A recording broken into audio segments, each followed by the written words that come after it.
Enonožni dvig bokov je ena od variant klasičnih dvigov bokov na tleh, pač način, kako si lahko vajo otežimo.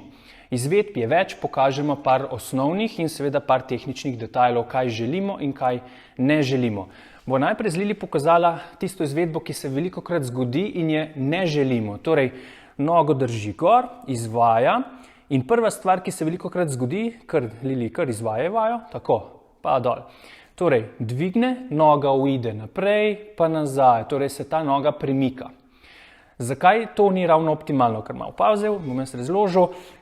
Štos te dvignjene noge je izključno zato, da nam tehnično pomaga vajo izvesti boljše. Ker, kot recimo pri klasičnih dvigih bokov, ne želimo, da se medenica premika naprej-nazaj, želimo, da je v nevtralnem položaju. Predvsem, če še enkrat pokažemo na primeru klasičnih dvig bokov na obeh nogah, ne želimo, da se usločimo v hrbtu. Dobro?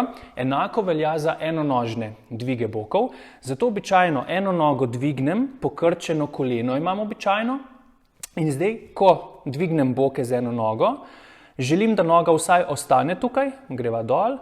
Velikokrat je lažje, če koleno pritegnemo kar konkretno k sebi ali pa celo primemo z rokami in na ta način izvajamo vajo.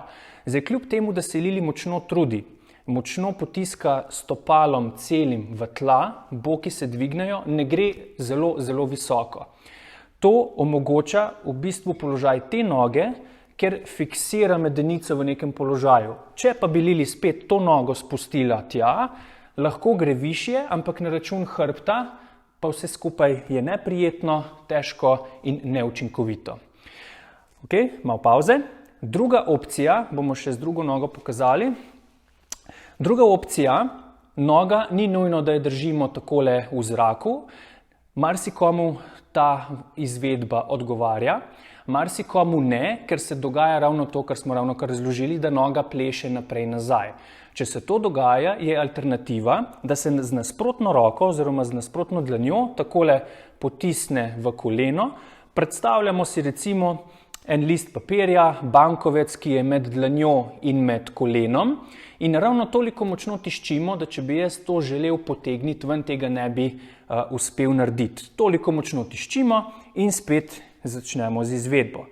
Kot vidimo, je trup bistveno bolj stabilen, manj je zvijanja, medenica je bistveno bolj stabilna. Lahko se mogoče poigramo, če nam odgovarja, da s to roko oziroma bolje z nogo močneje pritisnem v samo dlan, posledično dodatno aktiviram trebušno steno, posledično je potem trup bolj stabilen in, ok, v redu, zadnjične mišice tiste noge, ki dela, so bolj obremenjene, kar je tudi namen vaje.